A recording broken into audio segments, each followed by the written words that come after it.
This is a sick Negro. Can't stop, won't stop. Until they stopped him. Child. That man Diddy bopped himself in a prison. 50. His childish ass. It was announced last month that he was going to produce a documentary about Diddy, and it came out yesterday. Yeah. And we took one for the team. We watched it. We watched all 4 episodes in one day. Full disclaimer, if you are squeamish when it comes to violence, domestic abuse, sexual acts, anything of that nature. Mm-hmm. Trigger warning. There's some stuff in here that we're gonna talk about. Yeah. And and there was new stuff that wasn't previously disclosed during the trials and when all the lawsuits were happening. So because all of Diddy's antics weren't really put in the mainstream audience until they started talking about the freak offs. When it came to the much more serious things, such as the sex trafficking and the domestic abuse towards his partners, that was kind of on the back burner because everybody's worried about the baby oil. It was like, whoa, and hashtag no Diddy, man booty and all that. Nobody made a big deal out of it until they thought he might be gay. As soon as men entered the picture, they were like, let's talk about it. Like, now we got a problem. Now it's an issue. So we watched it yesterday, and we took notes on the highlights, I guess. Yeah, I don't know. it's long. Yeah, a lot of things. Yeah, my shit is so fucking long. A lot of things. Yeah, so much stood out. So I'm like, we took turns. Taking notes. Yeah, because it was. I did episodes 1 and 3. He did 2 and 4. Yeah. Before he got arrested, like 6 days before he got arrested, this man hired a camera crew for some reason. He felt like he needed to be followed around and have his life documented before he got arrested. So the whole documentary starts with him videotaping himself in his hotel room. And what's happening within these 6 days before he gets arrested is he's rushing.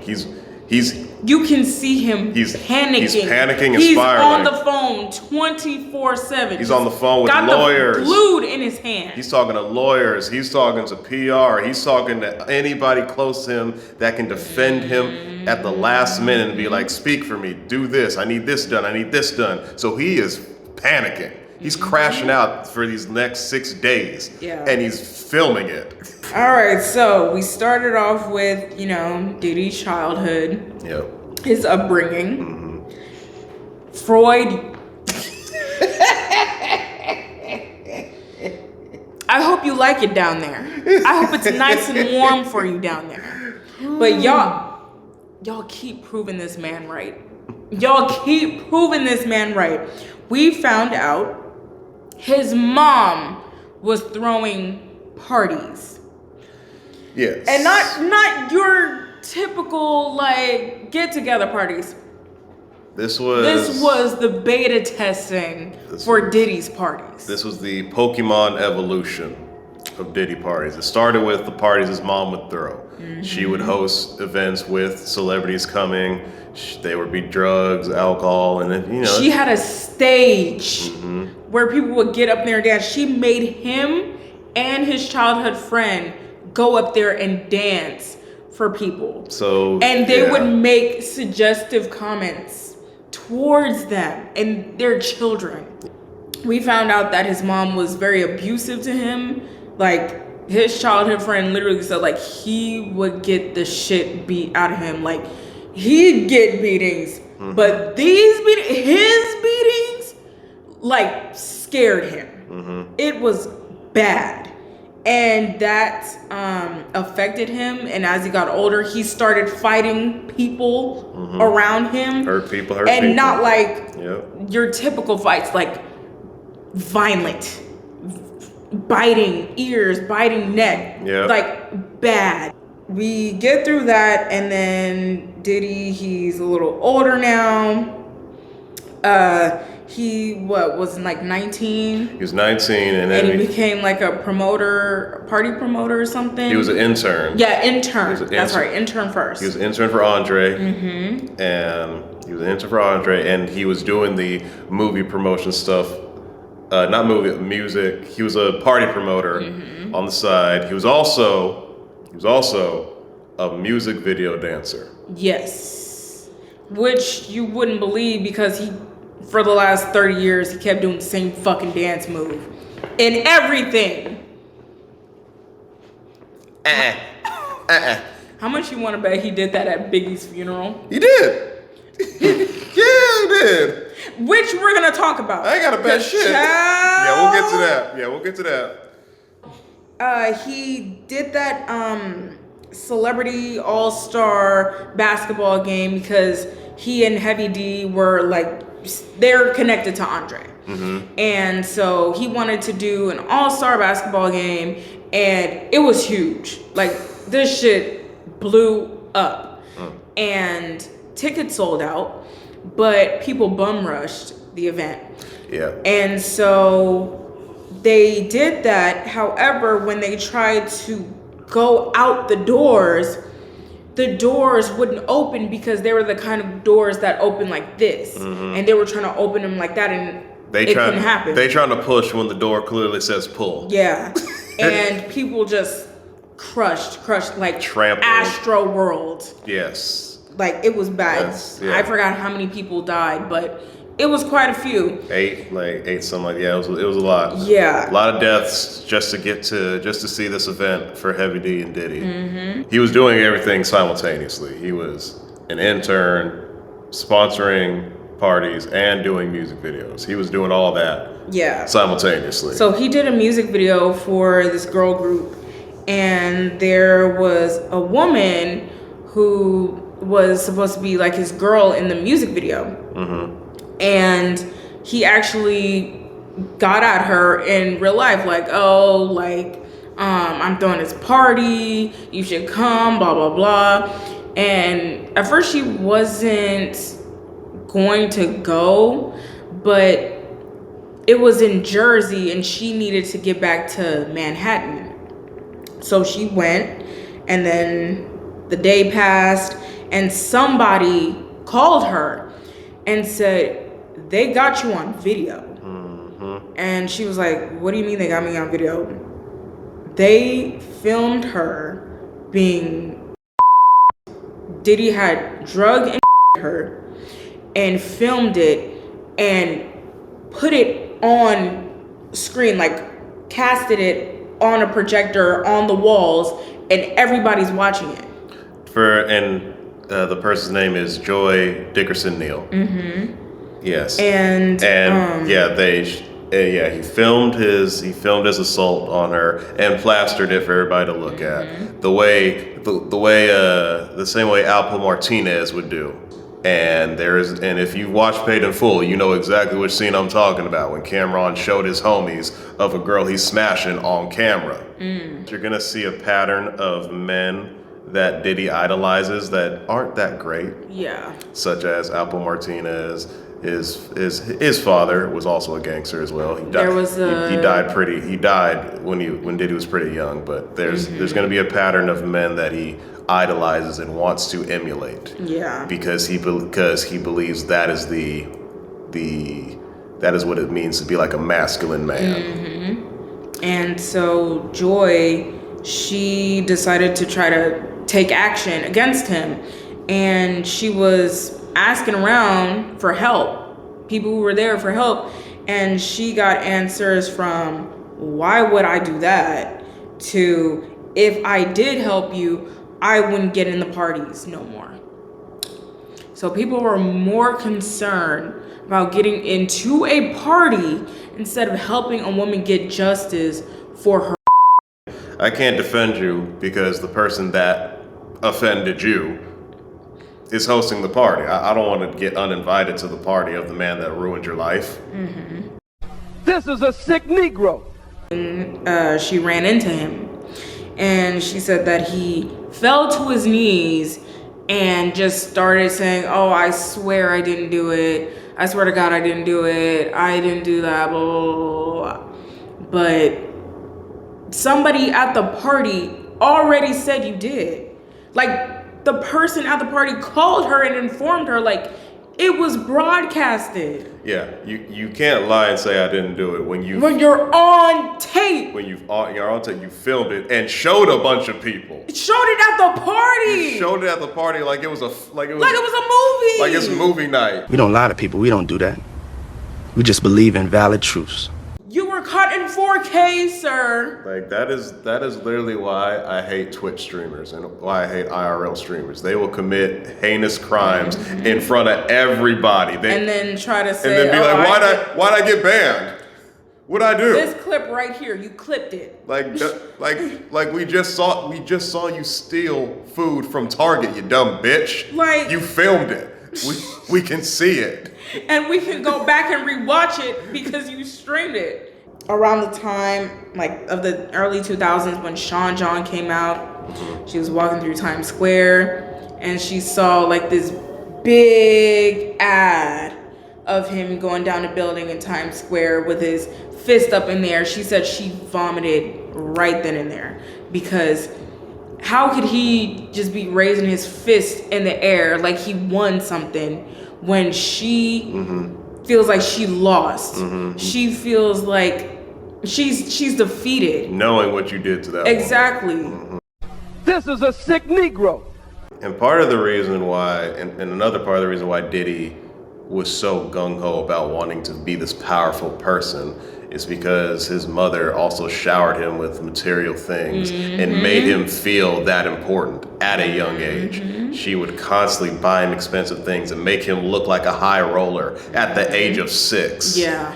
He's looking like Superfly at 6. So and listen, if you are a parent, there is nothing wrong with spoiling your kid and wanting to give gifts to your kid, but there's a difference between providing for your kid and spoiling them to the point where they think that's the standard. And Diddy thought this is the standard. That's what a man is. That is what a man is. It's supposed to look like. This is how I'm supposed to behave. This is how I'm supposed to present myself. Because his mother was like, you are that nigga. At 6 years old. In the most toxic, most unconventional way possible.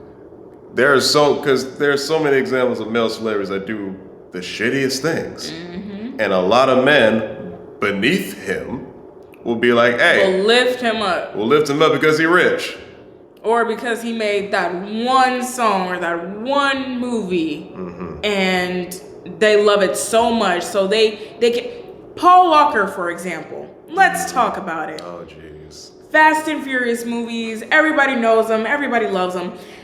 Mind you, this man was dating a teenage girl. I can't even say dating a teenage girl. He's 30-something. She's 14. Just a few years older than his own daughter. There was a picture of him at his girlfriend's birthday party, just surrounded by a bunch of teenage girls.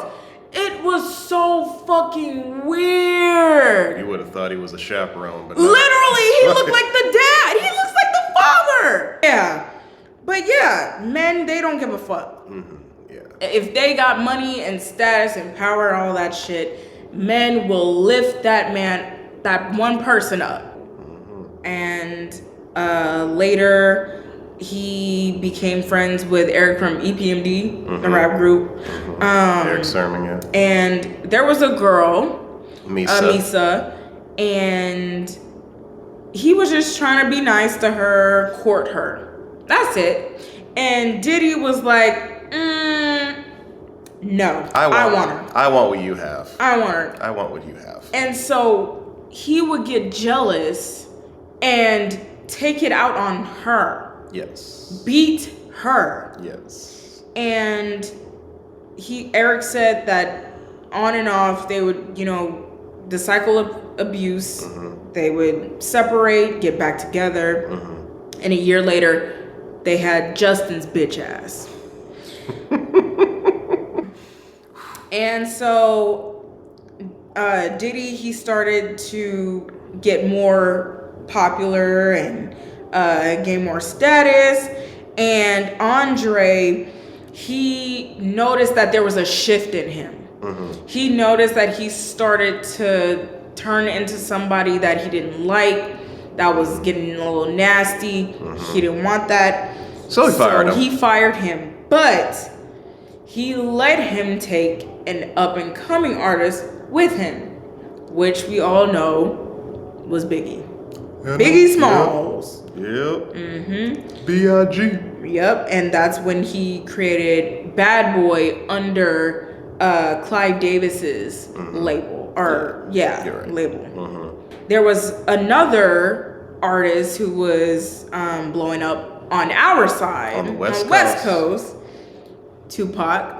And he and Big had a mutual respect for each other. Like, they were real life, for real friends. Like, really actually tight with each other. They were not just colleagues. They actually homies. were home. Yes. Mm-hmm. And they didn't play about each other. No. Like, they weren't playing that. They was about the peace and they was about the music. Mm-hmm. And they was, and most importantly, they was about their people. Mm-hmm. But this scrawny, talentless, one dance move having bitch got jealous that Big was friends with him.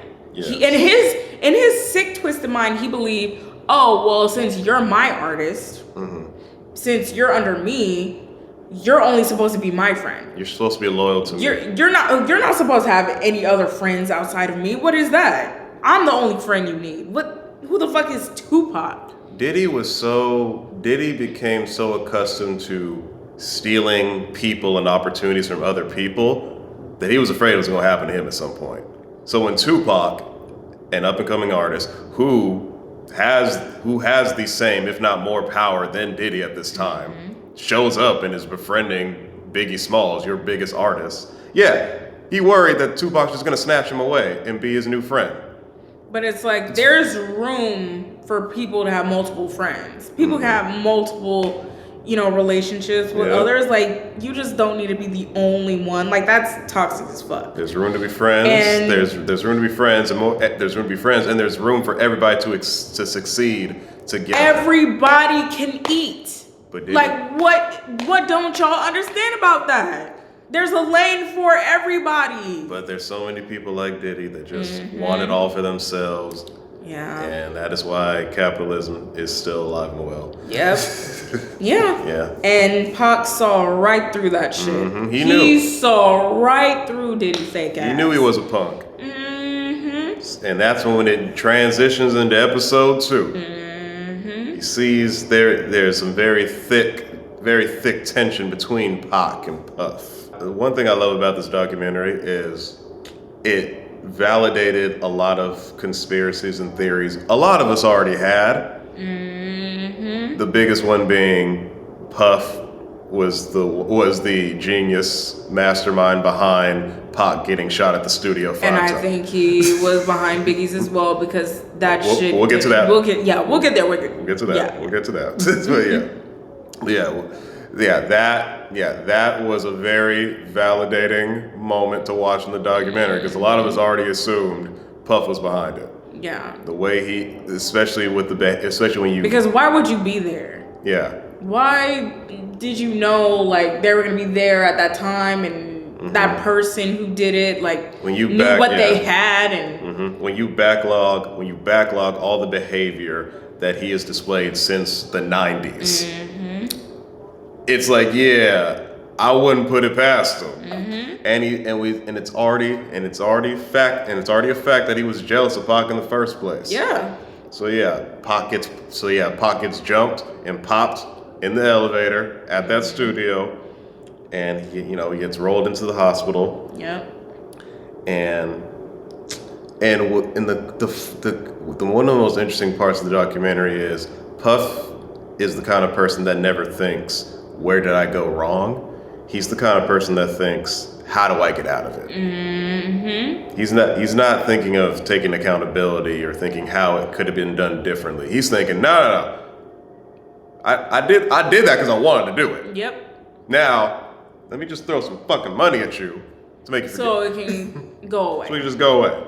So we just go away. Mm-hmm. So on top of Biggie being their artist, they also had Faith Evans. Mm-hmm. They also had Craig Mack. Mm-hmm. They had Mace later on. But the lineup. The original, the core. The core was like Lil' Kim and all. They had Bad Boy had a strong team of artists. Mm-hmm. And because of how big that lineup of artists was in the record label, everybody and their mom is trying to get signed to Diddy at this point. Yep. Everybody's trying to get signed or work with him in some way because they see the status and the fame that Diddy's providing these artists. The fame. I need that to be very important. The fame. Not the money, the fame. Mm-hmm. One of Diddy's longtime best friends is a man named Kirk Burrow, who is a former best friend, but Kirk was the co-founder of Bad Boy. When I say co-founder, I mean he was there when they were putting the LLC together. Mm-hmm. He was constantly doing the books, keeping track of. He did it all. He kept track of everything he did every single day. Yep. From the time he started to the time he got kicked out. Mm-hmm. Now, Kirk owned 25% of Bad Boy stocks. The other 75 was to his mama. Diddy's mama. To Diddy's mama, yeah. Now, this is fucking wild. This was my first genuine disgust. Like we had to pause. We had to pause it. We actually had to pause. This was where I was like, okay, hold the fuck up. So Kirk has 25% of the stocks in Bad Boy. P. Diddy approaches him with a bat over his shoulder. And a suitcase. And is forcing Kirk to give Diddy back the 25%. Signing this contract that says I'm giving away my 25%, and he's standing behind him with the bat, waiting till he finishes to sign it, and he gonna swing if he don't. Like, this is Suge Knight levels of manipulation. And Diddy said that he was going to give it back. We've all borrowed money, and we say we're gonna give it back. I don't need to threaten that person if I'm just trying to borrow money. Exactly. So it's not a loan, sir, and it's not borrowing. You robbed your friend. That's theft. You robbed your friend. There's also some weird moment where Diddy asks Kirk to his office, and then Kirk comes in and sees Diddy getting head from some random bop and doesn't stop. Doesn't stop her. He didn't even want anything. And he didn't even want anything. He just wanted him to see it happening. Just wanted his friend to see him getting head. Because again, this is a sick Negro. Since Diddy is like the head boss of Bad Boy, he is responsible for how the artists move, how they dress. He controls how the music videos are done, how the songs are laid out, and because he's such a greedy person, he inserts himself into their songs and their music videos and makes sure he gets paid for it. So the artists that he's supposed to be helping make money, he's making more money than them by inserting himself into their work and taking their credits. He's self-employing himself. Yeah. He's self-employing himself in a label that he already owns. But just so he can get more money. So that's why you see him Diddy bopping on the fucking videos all the damn time. That's why anytime you hear this man going on somebody else's song, that's him trying to make it cent off of their work. Bad Boy Records is the hottest label on the East Coast. In addition to Pac on the rise in the West Coast, there's another label that came up and it was just as powerful as Bad Boy Records. And that label, my friends, was Death Row. Now, Diddy was trying to replicate what Death Row had. Like the style, the sound, but that can't be replicated. It's a West Coast thing. It's a West Coast thing. It's for us. He tried. He tried really hard to replicate it. And it's very interesting because New York is the home base of hip hop. That's where it was founded. So you think? You would think he knows how to fucking do a sample properly. No, he literally just press play. And yeah, so he's got Biggie and Jodeci doing like covers essentially. Literally. Nothing was chopped up. Nothing was like. No, it was just literally pressing play on the instrumental. Yeah. And then that's it. He's done. Meanwhile, niggas like Dr. Dre, we actually chopping and cutting up and sampling. And it's so crazy because there is a lovely hip hop group who is also from New York called A Tribe Called Quest. And they sampled a lot of old school stuff, heavy. Yeah. But they knew how to fucking work a sample. Ali, he knew how to scratch and mash up a sample. Q-Tip, he would eat a sample up. So you think he would study from them or learn from them how to properly take a sample and turn it into something new so it could be your own thing. But nope. And the thing is, Diddy does have an ear, but the ear doesn't go as far as Dre's or Pac's. It's just like he has an ear for knowing which sample somebody would sound good on. And that's it. Like like Total, Can't You See? Like they sound good over that James Brown Big Payback beat. And like Biggie and all his other songs and all that. Like, but that's it. But yeah, Death Row was coming up, and again, Diddy's showing that insecure, intimidated ass energy because that's always what he's been. There's just money in front of it. Yeah. Diddy's always been a dork. He just able to mask it with money, and that's a lot of niggas. In fact, that's most of the red pill alpha male niggas. Yeah. And part of the reason Diddy was so intimidated by Death Row is because Death Row had actual gangsters.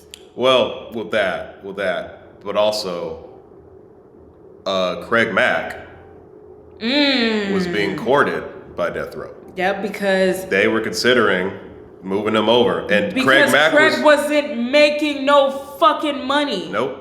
He didn't want to do anything with him after Flavor in Your Ear and his first album blew up, even though he had a Grammy. He put Craig on the back burner as he did all his Bad Boy artists. Yep. And kept Biggie in the front because Biggie was his money-making machine. Yes. So all his focus, all his time, his energy went towards Biggie. Everybody else got pushed back. Yep. There was no second album. There was no other single. Nope. That was it. It was Flavor in Your Ear and Flavor in Your Ear remix. Yep. That's all he got. Because he put all his energy into Biggie Smalls, the same way Netflix puts all its energy into Stranger Things. Now, Suge, a real thug, a real gangster, a real blood, was not afraid of Diddy.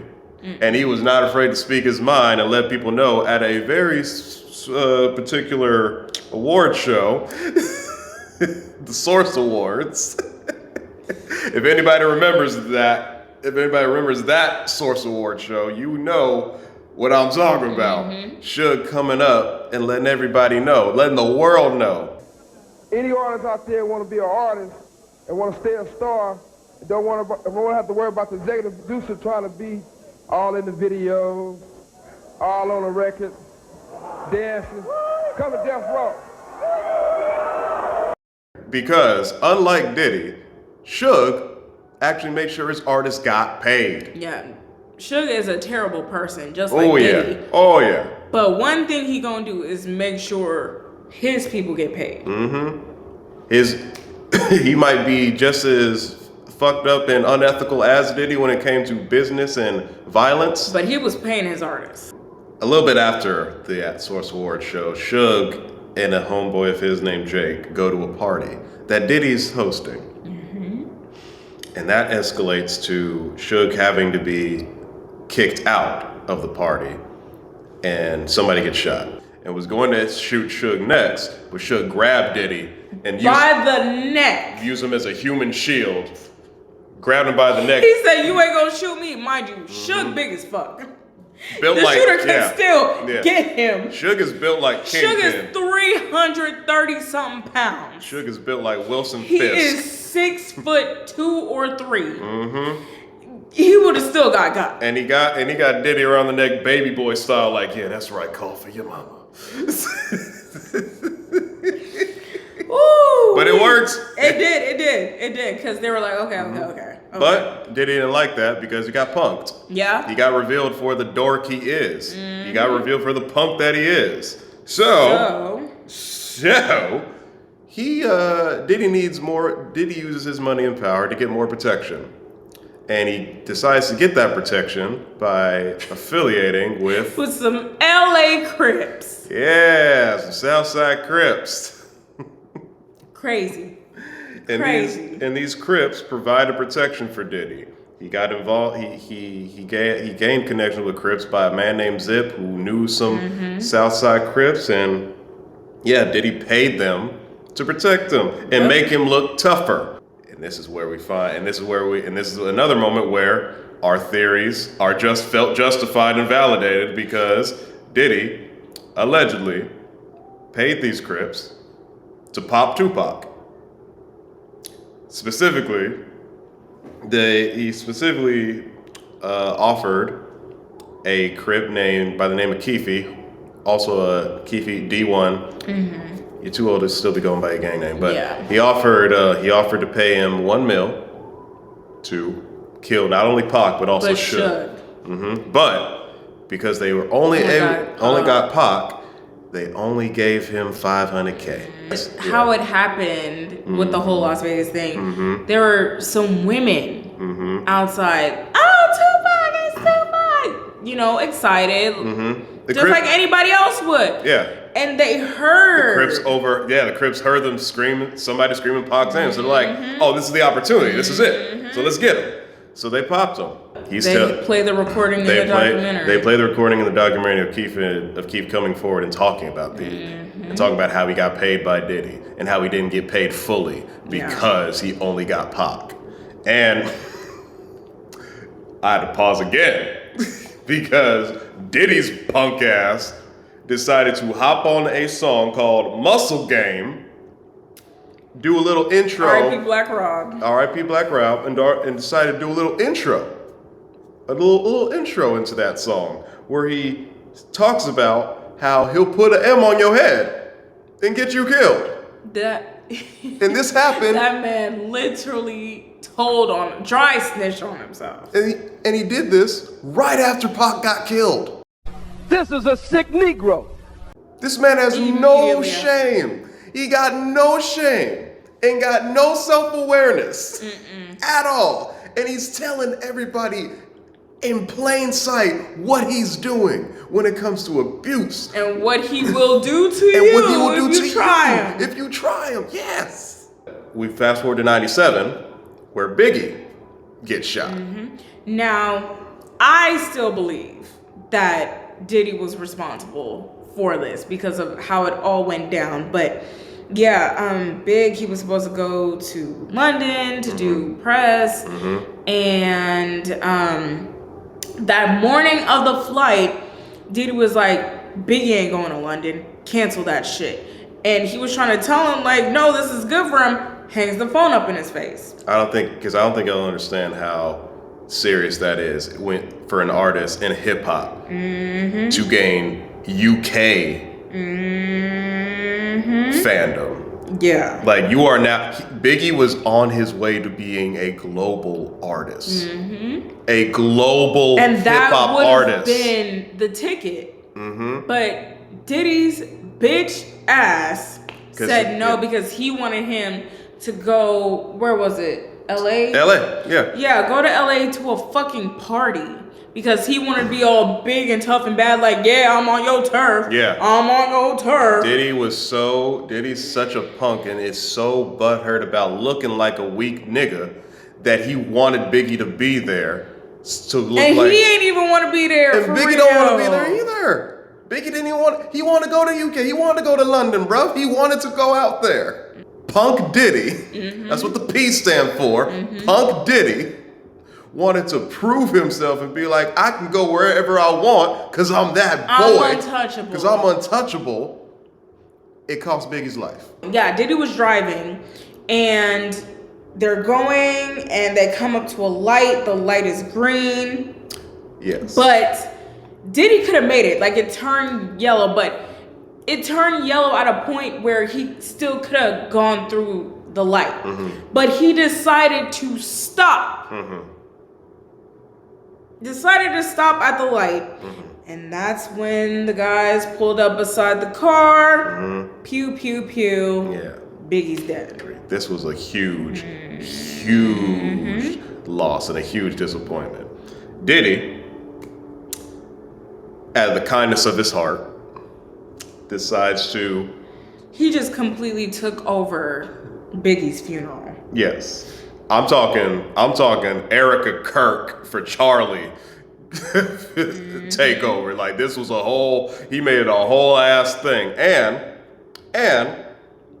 again, because he's such a good friend, because Diddy's such a good friend, clearly he's a better friend than Pac was, he decides to pay for Biggie's funeral. Not with his money. How am I going to stay rich if I'm spending money? So I'm going to use my best friend Biggie's estate money. I'm going to use his money as a recoupable charge. Meaning I'm going to diversify and use this money from a whole other section, so I don't got to take anything out of my pocket. Use it to pay for the funeral, and then get that money back. This man took a dead man's money, his so-called best friend's money, and used it to pay for his own funeral because he didn't want to give up his own money.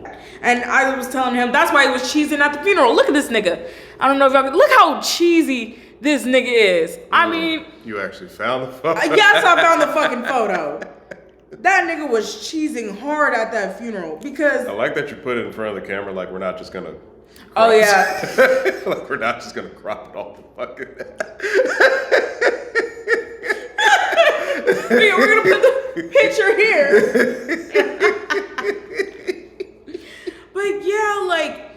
And then from that point on, he just started milking the shit out of Biggie. Because he used Biggie's death as a stepping stone to skyrocket his solo career. And he was Diddy bopping all up on that stage with Sting. I mean, he came out hard as fuck. Your friend just got shot in front of you. And also, the fact that he didn't pay Sting to use that sample. Yep. Didn't pay Sting. He didn't pay Sting to use that sample, so... Diddy don't pay nobody. Diddy don't pay nobody for nothing. He don't. That's why all of his artists are broke. They broke.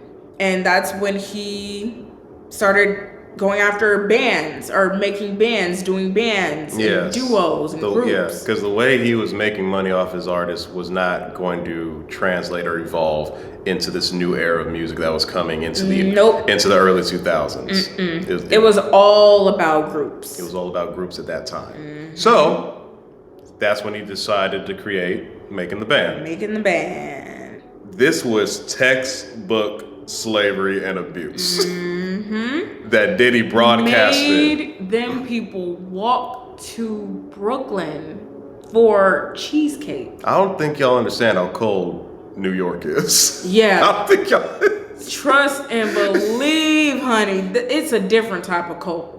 Got them doing the most irrelevant things, and he's masking it to be like, this is what it takes to be in, you gotta be ready for anything. Damn well he ain't helping none of these people after this. They washing his car. They picking up his laundry. They rubbing his feet. They're doing everything but the music. Turned, into an artist. It was so over the top and so unhinged. Dave Chappelle made a skit about it. Yeah, I just found out about that yesterday. I didn't know. He did a whole skit. Like, she didn't know who Dylon was. Dylon was one of the most hilarious people to come out of that Making a Band show. When you think of the 5 best MCs, here's who comes to mind. Dylon, and Dylon. Because I spit on fire. But yes, Danity Kane was birthed out of Making the Band, and they were probably the most popular band that came out of it. I know he made 2 other groups, right? They were like boy groups. There was a boy group. So y'all gotta get naked, you know what I'm saying? Y'all gotta get naked. You got where I'm coming from? There's another girl group, and the boy group I recognize because the main vocalist, Will, ended up on Love and Hip Hop years later and was still under the Bad Boy contract. Which is crazy. Still this happened in the 2000s, and he's on Love and Hip Hop in the 2010s. Yeah, and he's still stuck there. He was still stuck in that goddamn contract. Episode 3 starts off, we're back present day. He's talking to his girlfriend on the phone, and he was trying to wire $20 million to her. And this is during his 6 days before the arrest. Before he got footage. arrested. He's still spiraling and trying to get shit in order. So yeah, he was trying to wire $20 million to his girlfriend, but I'm pretty sure the feds would have been like, no. Pretty sure all your accounts are going to be frozen. Oh, absolutely. Absolutely. But so in episode 3 was a special episode because this focuses a lot more on his love life. Yeah, more on the women he came across and abused. And so his childhood friend said that he tried to mold the women into being like his mom. Once again, I'm sick and tired of y'all proving Freud right. We know Diddy was with Kim. Kim Porter. Yeah. Kim Porter. And he used to beat on her. And the bodyguard made it seem like she was special because she didn't get beat in front of people. Yeah. He did his beatings on Kim privately. Yeah. If I only beat you in front of people if I don't respect you. Ooh. What are you, Ozai? What the fuck? Like, this is it gets worse and worse and worse. And because there's so many niggas around him that enable it.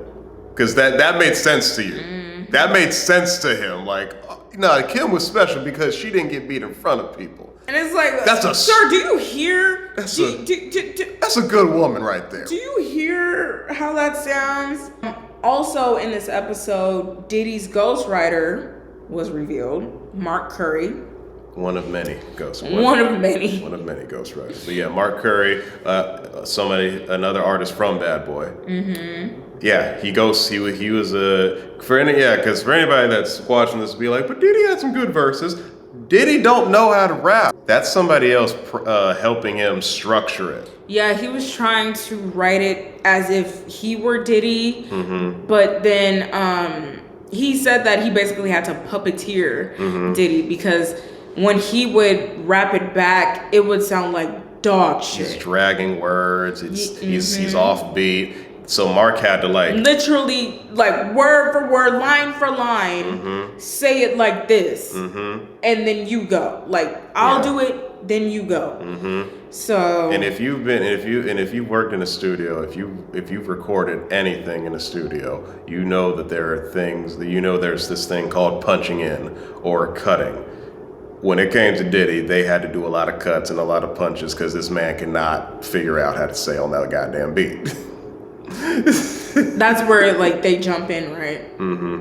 Yeah, so say I have a 16 bar verse and we cut at 4 and then we punch back in to do another 4. That way my flow sounds consistent. It sounds like I did one whole take. Gotcha. And a lot of artists do that. Jay-Z does that. Jay-Z does that with his verse. He don't do a full take. He cuts and punches back in. It's very rare when an artist can just do it in one full take. Like Tyler the Creator can do it in one whole take. But yeah, it's pretty standard to just like punch in and all that jazz. But Diddy can't rap. So Diddy and Shine, they like get into an altercation with each other, and they start shooting at each other at the club, and a woman got shot in the face. Yep. Got shot in the face. She was on crutches. This is when he was with J-Lo's No Talent Having Ass. So they really were meant for each other, really. I mean, he can't rap, she can't sing. I mean, they're a match made in heaven. They can't do shit. So yeah, they should have stayed together. But anyways. And this is also the last time she dates black people. Yes. That really was. It really was. You didn't see her with another Negro from that point on ever again. Not even in her movies. She said, I'm sticking with Ben Affleck and Mark Anthony. The only time she associated herself with Negroes is when she had to steal their vocals. Yeah, he beat the case. Yep. Like he did all his other cases, which is fucking insane. He got away with a lot of cases. He got away with so much.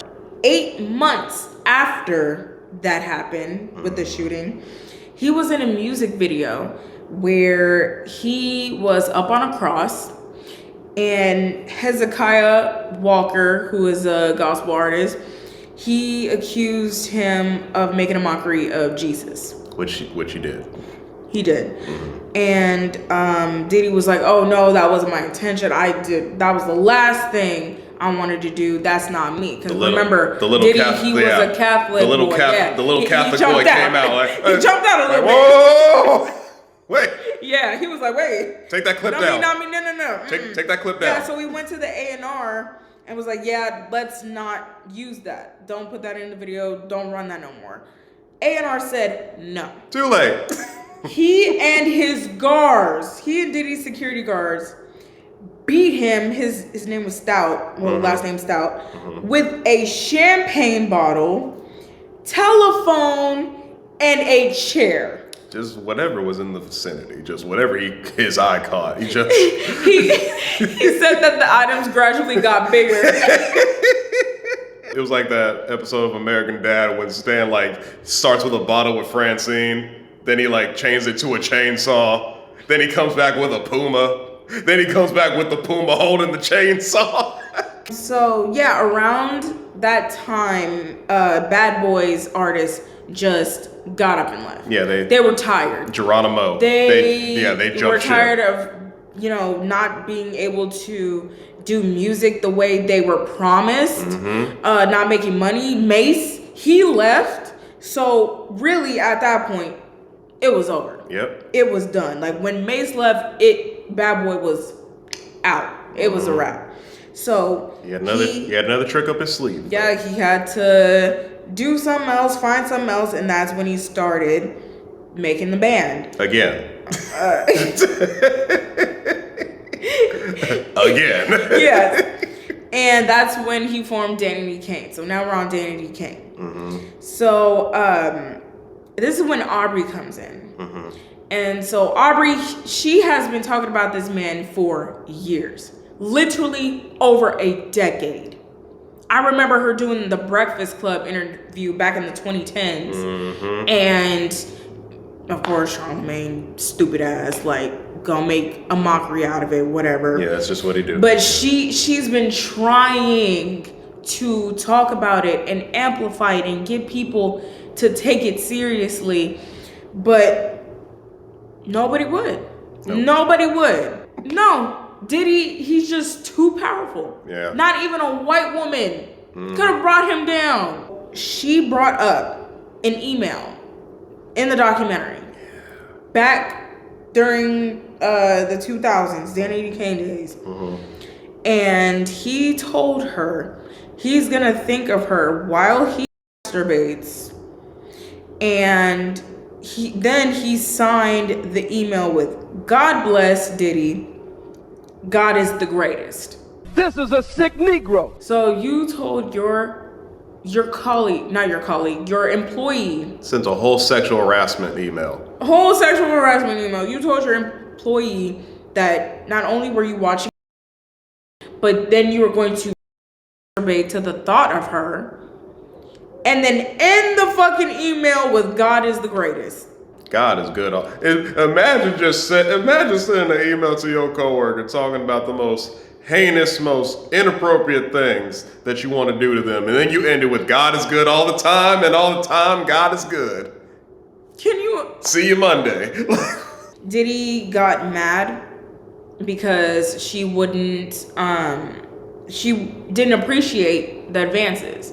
Yeah. She didn't like it, obvious fucking Lee. She was definitely groomed in some instances. Absolutely. But then there was a lot of manipulation in play. But she woke up at certain instances. So when she did not perform those sexual acts with him that he wanted, then he started treating her like shit.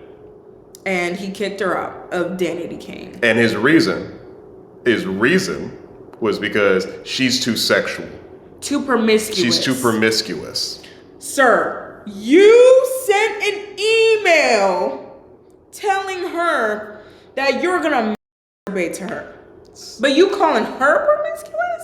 Diddy is responsible for propping up the artists and building them up. If Biggie comes off as a gangster, it's because Diddy built him up to look like a gangster.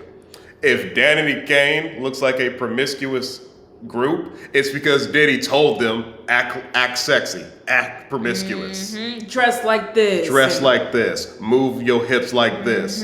He was running it all. He was all about. He was the ringmaster. He was all about making things sexy. But because this one particular artist that he wanted to use didn't want to do those things, then he tried to flip it and be like, "You're the problem." I'm sure there's a lot of young ladies that can resonate with not wanting to do things with men, and then they flip it and tell a whole bunch of people a bunch of messed up things that they did and make them look like the deviant because they had enough respect for themselves. There's so many stories that people have like either high school or college where the girl said no to the man, but he comes back the next day and be like, "Oh yeah, she blew me behind Burger King. She'll do it to anybody." All because his ego hurt. But when a woman does consent to said sexual acts, oh, she too easy. She a hoe. What the fuck? We cannot win. Ladies, we cannot win. Gets kicked out, and after Danny Kane had their very, very short run, kicks them to the side, forms Dirty Money. So Diddy Dirty Money came out during the 2010s, like early 2010s, 2010, 2011 specifically. Here we go. And that's it, just those 2 years, because after that, like, kicked them to the curb. So for those who don't know, Dirty Money, they did the song "Coming Home." I'm coming home. Angels, Hello Good Morning. Hello Good Morning. Now we only know Hello Good Morning for Nicki's verse, the remix. That's why. Like, we keep it in a spade a spade. Like, that's the only reason why Hello Good Morning blew up the way it did, because of Nicki.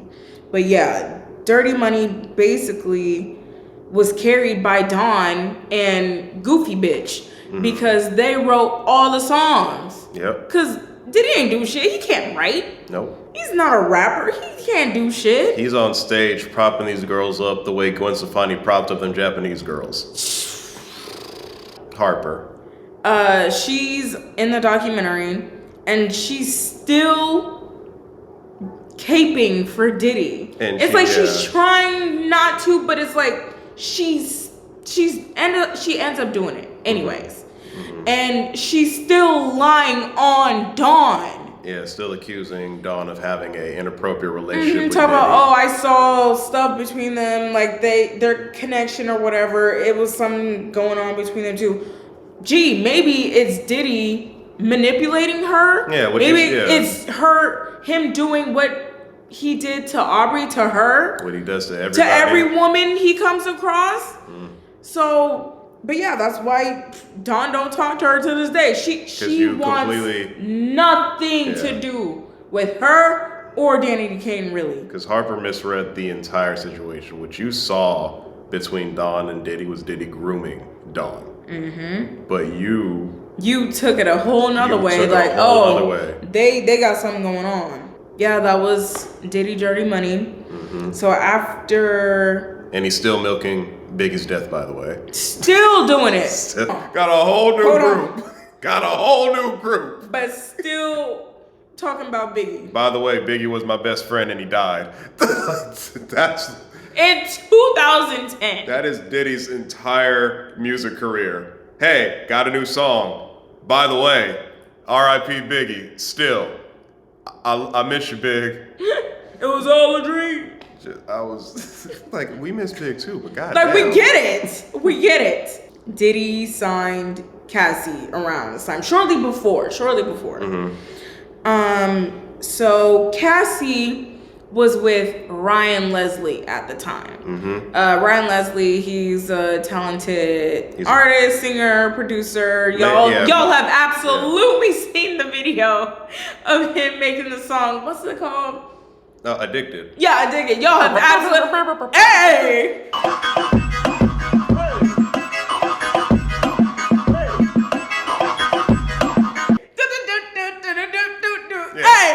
Y'all seen it. He on the bongos and shit. I had the album. I had that Ryan Leslie album. I fucking love. That's one of my favorite R&B albums. That was such a good album. And yeah, he was with Cassie at the time. He was producing for her. Next selection was Ryan Leslie. And they were in the studio together, all three of them. Diddy did not like him. Diddy don't like anybody that has something or someone he wants. 1 minute he was there, the next he was gone. He wasn't there because Diddy didn't want him there. Not even because of that, because he and Cassie were done. They were done, unfortunately. Like, he absolutely got in between them. This is around the time, Me and You blew up and all that. This man. Oh, jeez. Had her sign a 10-album deal. Having somebody sign a 10-album record deal is not a dream come true. At all. Like, you are setting them up for fail. That is slavery. That is literally slavery. And if you know how shaky music industry, when you know how shaky music labels are, when they put you on a deal like that, you owe them for the rest of your life. It don't matter. Look at Drake ass. Yeah. Look at Drake ass. That's literally him. He's on a lifetime deal. He's in a Cassie deal. Yeah. He's in a Cassie deal. He got to keep putting out albums, whether they tank or do good. And people keep clowning him for it to this day. Whether they tank or do good. So they start getting closer. And remember, he's still with Kim. He's still with Kim. But these niggas in the documentary talking about, street code says you can have a wifey and a side bitch. You can have a wifey and a girl. And that mentality is still being enabled. That mentality is still enabled in hip hop to this day. He and Kim divorce. No. Kim finally. Kim left. Yeah, Kim finally stands the fuck up. She got the fuck out of there. Let's call it what. Let's say what actually happened. Yeah. Kim woke up. Because at first she was like, I wouldn't say she was okay with it, but she'd say things like, you gonna go see your other bitch? Go to that other bitch, you know? So she finally left. And Diddy and Cassie officially got together. Yep. And now Diddy's putting all of his focus into Cassie, which means Dirty Money is gonna be shelved. just like everybody else. Things started happening in their sex life. And Diddy would hire sex workers to please Cassie in front of him. Well, not sex worker. It was one sex. Yeah, one sex worker. One of them came forward, and they would use him repeatedly. Yeah, I'm talking. He said for how long? 8 years. 8 years. This man was around for 8 years. And he would go to see them every 2 weeks, and they would pay him $6,000 every 2 to 3 weeks. For 8 years. For 8 years. This is the thing I was waiting to get to, y'all. This is fucking insane. Literally, we fell the fuck out. We fell to the floor. We fell the fuck out. Y'all ain't gonna believe this. Again, it gets to the fucking point. It gets to a fucking point. We get you love Biggie, that was your friend. But you gotta stop at some point. This man will come out with a shirt wrapped around his face. And then he would, And he would talk in a fake Southern accent. Yep. And he had an alias. Guess what his alias was, y'all? It was Frank Black. And Frank Black. So for those that are familiar with that name, Biggie dropped the name Frank White in one of his lyrics in Hypnotize. Yes. Diddy took Biggie's lyric, remixed it, changed the races, and used it as his alias. His cuck alias. Cuck alias. It's cuck alias. Imagine a brother coming up from the bathroom. You know, your girl just invited him in, and he coming in here like, "Hey, how you doing? I'm Frank Black. I want you to fuck my wife right in front of me." And he like, we know it's you. He coming out the bathroom, Diddy bobbing, talking about, "You ready to fuck my wife?" Like, oh my God. Like, I get you want to keep your friend's legacy alive, but keep my legacy out the bedroom. Keep my motherfucking legacy out the bedroom, okay? You wanna respect me? You wanna pay homage to me? Don't use my lyrics as a cuck alias. That is not how I want you to remember me. Yeah, don't be going to no sex parties talking about your name is E-Money or Money. That is disgusting. Please. That is gross. Going to fucking play bars talking about, "Hey, what up, y'all? I'm one row the circle." Like, no. I will haunt y'all for life. I will haunt y'all for life. I will haunt you for generations. I will haunt you. Your seed will feel it. They will make your children's children. When you go back to Diddy's upbringing, this is somebody who has big ass attachment issues. When he loses somebody, it affects him a lot. It really it makes his whole mood shift. It changes his entire character. He cannot handle a loss at all. He does not know how to handle loss in a healthy way. Which is why we get situations like this where he's still mourning for Biggie's death in the most unethical and the most unorthodox ways. Like creating a cuck alias with his lyrics. And he used it to get his medication. Like present day, he still was using it to get prescription drugs.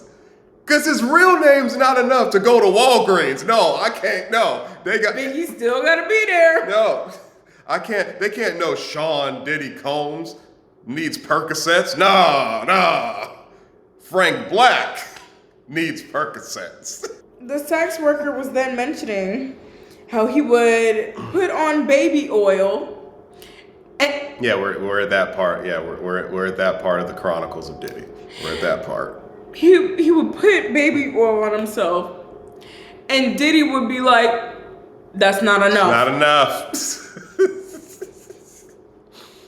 This is a sick Negro. Whenever a Tupac song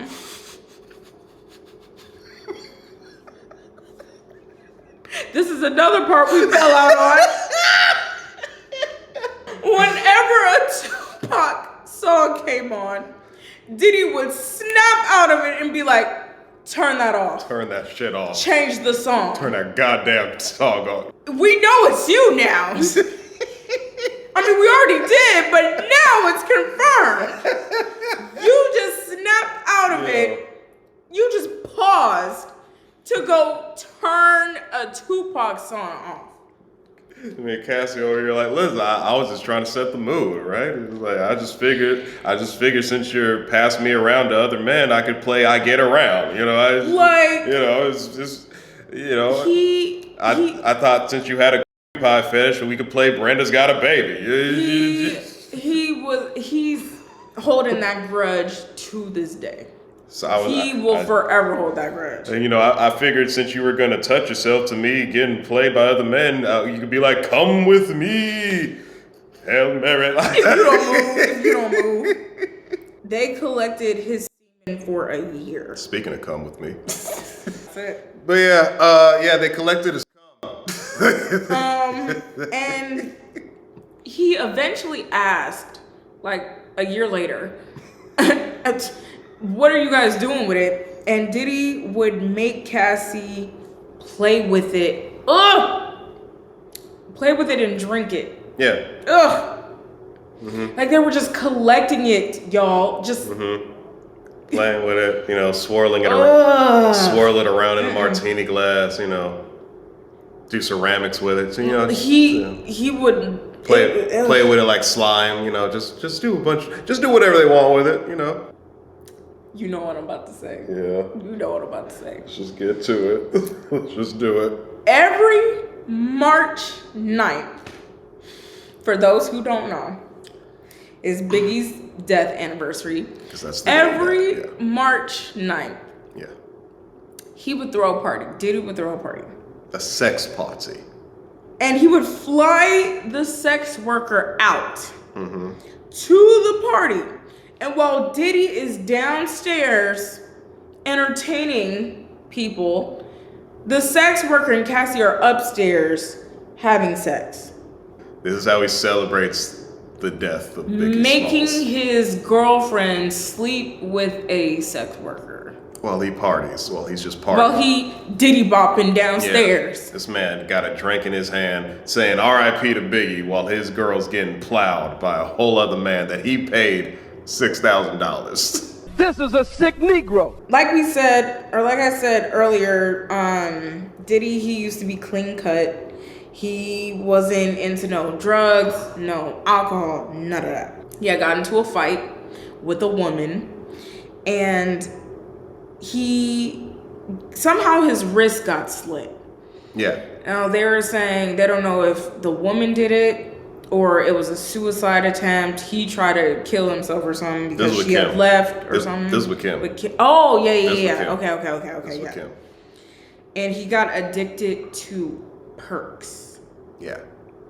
And that's how he got addicted to all these various assortment of drugs that were named in the trial, like the pink cocaine and purple cocaine. I didn't know there were so many different kinds of cocaine. All these drugs. I didn't even know there were so many. We didn't know kinds. existed. Yeah. That's how he got addicted.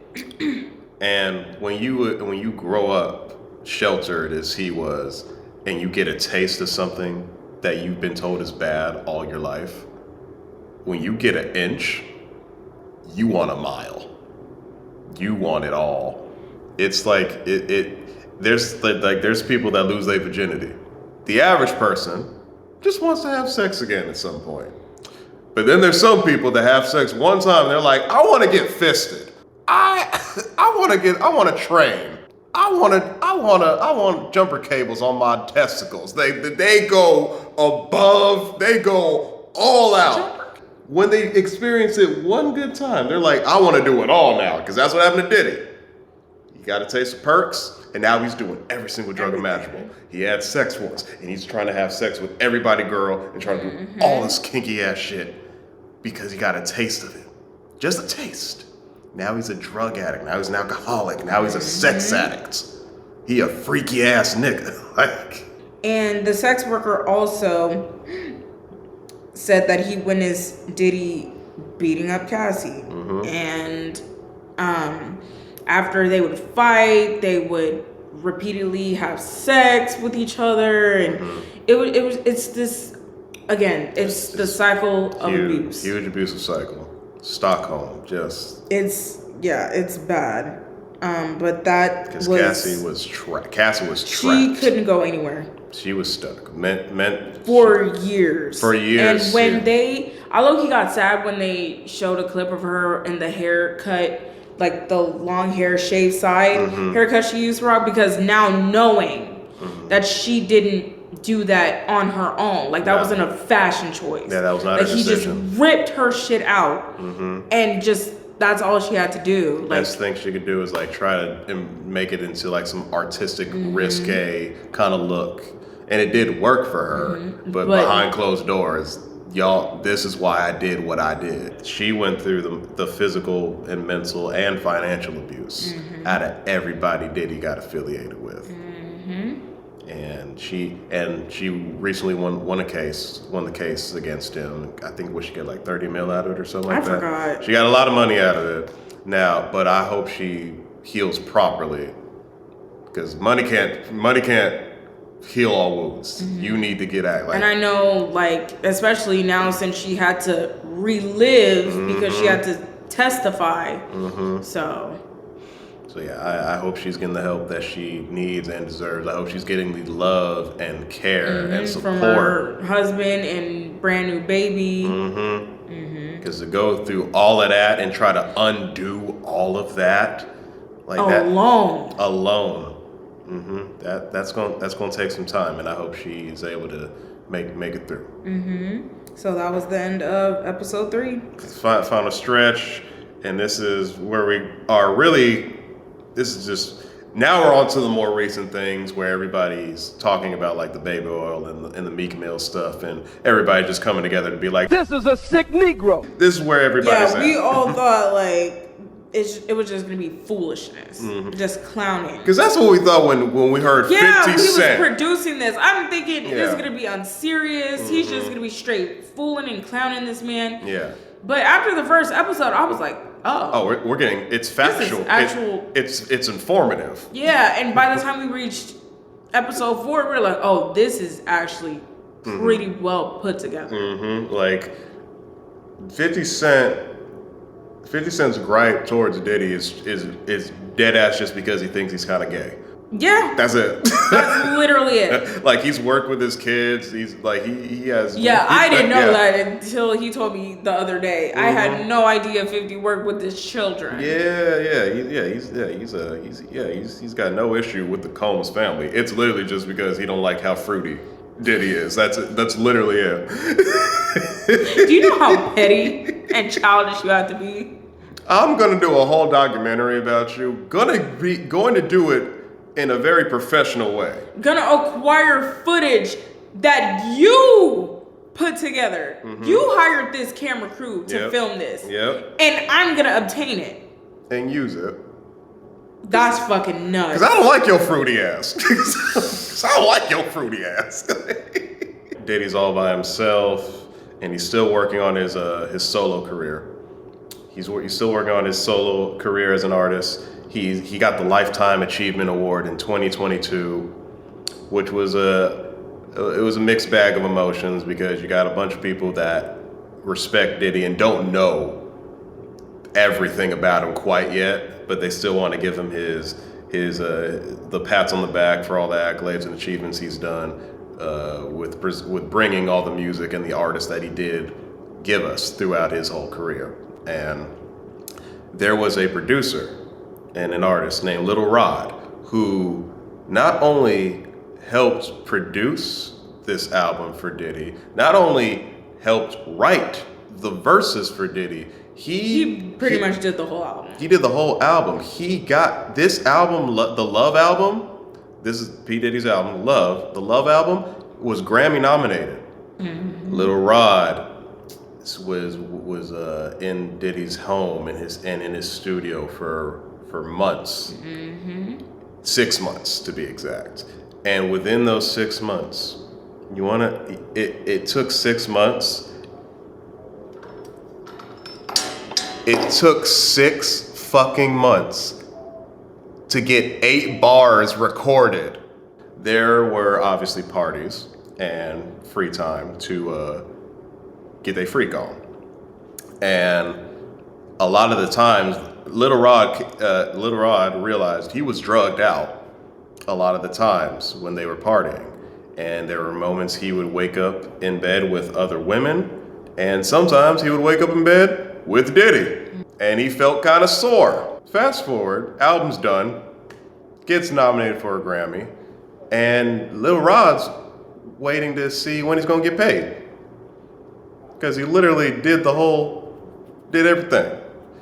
And Diddy's giving him he's giving him the bob and weave, being like, hey, it'll get here. Just give me some time. I appreciate everything you did for this album. The work you put in will not go unrecognized. He didn't get paid yet. More time passes, and more time passes, and more time passes. Little Rod still ain't get paid. And when he finally was able to get through to somebody, Little Rod only got $29K. Do you realize how many people make $29K in a year? There are people that barely make $29K in a year, and that's all they gave him for a Grammy-nominated project. That he created all himself. All himself. So I got underpaid and possibly sexually abused because I was drugged up the whole time. And what do I got to show for it? Mm-hmm. There's a lot of cases are still pending. While this man is still, locked up right now. Yeah. And in addition to Lil Rod coming forward, talking about his abuse and not being paid, Aubrey comes forward and reads an email that was sent to her by somebody that alleged that she saw Aubrey being by Diddy and his bodyguard. And this is one of the saddest parts in the documentary, because Aubrey's between a rock and a hard place where if it happened, there's a whole new set of trauma she gotta go through. If it didn't happen and she comes forward to debunk it, there's a whole line of people that went through the abuse from Diddy, and they're all going to be discredited because this one person said nothing happened to me. Mm-hmm. So she's in a very traumatic state where she's like, if it happened to me, I don't even want to think about it. I don't even want to go down that route. If it did happen, I just want to be done with this. Yep. And that's everybody's mind state throughout this whole thing is I'm tired of this shit. They want to move on. So yeah, it was, and we're all in this headspace where we're like, I wouldn't put it past Diddy. He's done too many fucked up things for this not to be a possibility. But yeah, that was gut wrenching. That hurt. That one hurt. Today's the day. The sun is shining. Diddy gets arrested. Day of reckoning. And is charged for RICO. He gets hit with a RICO charge. That day was, September 16th, 2024. That day was fucking insane. My mom and I were glued to the couch. Glued. Mm-hmm. Just stuck on the TV. Watching all the SWAT, FBI, the Miami Police Department, everybody just rushed in his mansion. Two of his mansions. And his sons are just His sons are on the grass, handcuffed. What's going on? Mm-hmm. And Diddy on a bike somewhere. Mm-hmm. Now Diddy was at Now, Diddy was at that Manhattan hotel where he was filming for 6 days straight before he got arrested. So he got arrested at the hotel. But there was a moment where like he clearly did the race and flew out the country, and it was just like I ain't hiding from nothing, bitch. You left the country. What you talking about? Mm-hmm. And then we get to the trial, and this is the dumbest jury I have ever seen. And this is why I hate jury duty, because I hate going to jury duty because I don't want to be in a room full of dumbasses that see all the proof in front of them, but want to waste our time and be like, I don't think that's what happened. And then we got to sit there for hours more to convince this one or two fucking idiots, dumbasses. These one or two dumbasses, ignoramuses, that Diddy is a bad person. They brought in two jurors that still the nuance is still just sliding past their smooth ass brains. They just, see the like point A, point B. Mm-hmm. Diddy, Cassie, they fight. Mm-hmm. Cassie stays and they go on vacation. You're not seeing the in-between spaces. Mm-hmm. You're just getting this and this and that's it. Mm-hmm. But you should be able to put 2 and 2 together yourself to think about why that is, why that's happening. Well, if she's still with him, she clearly still wanted it, It's easy to leave somebody if they hit you. No, it's not easy for a lot of people. Fucking idiots. Like, how have y'all not heard about the cycle of abuse? That's how abuse works. That's how manipulation works. There are so many people that have been through toxic relationships that feel like they can still make it work after going through the worst of the worst. And these dumbasses are just over here thinking, on paper, anybody should be able to walk away after they've been wronged. But when you actually experience it and go through it, it's a lot more difficult. It's easy for me to say I can leave somebody if they hit me, until somebody actually hit me. And then I have to think about all of the effort and work we put in as a couple. Do I want to let go of that? Was it just this one-time thing? Was it just this moment where they were out of character? The jury did not think about any of that shit. They're just like, well, you chose him. Like, what the fuck? So he got he got 2 counts. Mm-hmm. Racketeering and prostitution. Yeah, prostitution. So the other things like sex trafficking and all like the freak off stuff, they were like, well, the Kid Cudi, arson, blowing up Kid Cudi's car and showing up to his house with a gun while kidnapping his assistant. Oh, that pissed me off. Yeah. That pissed me off. None of that. Because what do you mean that doesn't seem like that would happen? Like, that don't seem like adults can get kidnapped. Why is that so hard to believe? Like, because again, it's just one of those scenarios where on paper it sounds like we can get away from that. Yeah. It's like, well, no, okay. And so there were multiple counts that he was able to, that his lawyers were able to help him get away with. And the most disappointing thing, this was just like Boondocks in the R. Kelly episode, seeing just a rally of black people happy to see this man. With fucking signs outside. Signs and baby oil. They was lathering themselves in baby oil, happy to see this man get away with so much heinous crimes. We will never be free as a people. We will never be free as a people because so many of y'all think it's worth keeping shitty people on the streets because you don't want to feel guilty when I Need a Girl Part 2 comes on at the club. I Need a Girl Part 1 and 2 is more important than keeping bad people locked up. You see all of these horrible things done by this person, and you just see. But you see Diddy bot. But you just see more money, more problems. You see the music that they made and think that justifies them staying around.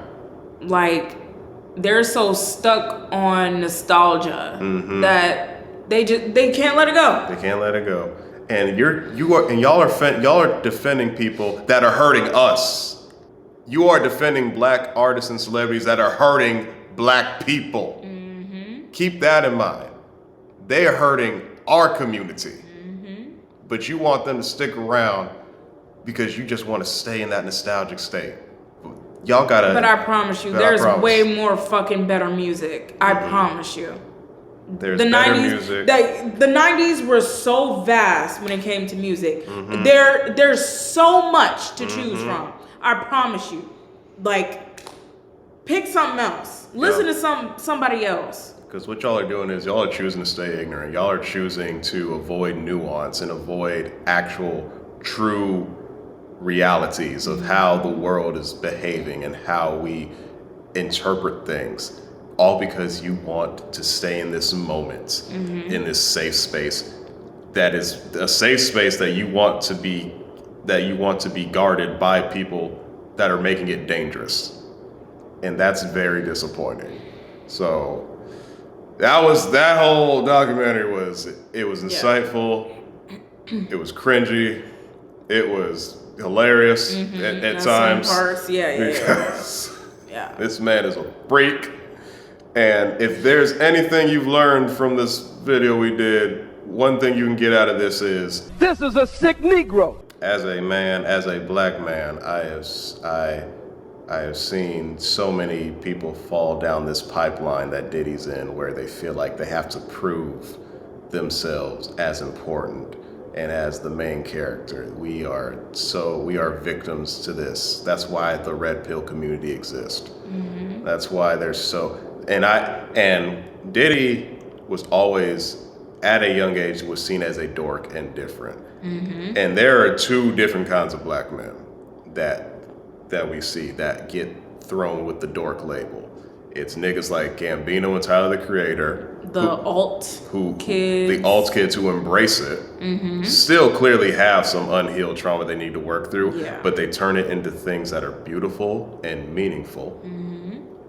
And at the end of the day, are decent human beings.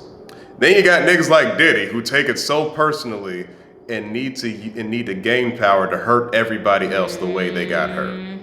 That, like, nights and fucking day. Some ain't right up there. Y'all are some sick Negroes. But if you made it this far, you real. You real as hell. Lord, duh. I know. Listen, as a avid YouTube watcher, I love when I stumble upon a good video essays. Yeah, I be locked the fuck in. I got my snacks. I be So this is for y'all. It's for y'all. So I hope you grabbed your drinks. I hope you grabbed your snacks. Kick your feet up. I hope you enjoyed every second of this, because this was a lot for us. And stay classy. Stop trying to be the main character so goddamn much. Be a good human being. Just do you. Right? Be yourself. Be yourself. Stop trying to prove something to people that ain't thinking about you. Yeah. These people, nobody cares. Nobody cares. Do you? Whatever party, whatever opportunity you think is that important, it ain't. There'll be other parties. Other opportunities. There will be other ethical parties and opportunities. Yeah. All right, so just worry about yourself. Be kind of do unto others what you want done to you. Thank you for watching. Appreciate y'all. We'll be back again for some more videos. But be sure to y'all better subscribe after this. Road to 200. We trying to get there before the end of the year. I believe we will. If you've been here to the end, leave a comment. Say fuck Diddy in the comments if you like what we did today. Yeah, put fuck Diddy in the comments if you made it this far. Right. Hell. If you watch the first 3 seconds. Yeah. You clicked on this for a reason. So thank y'all. Appreciate y'all. Happy holidays. Bye-bye. Take that.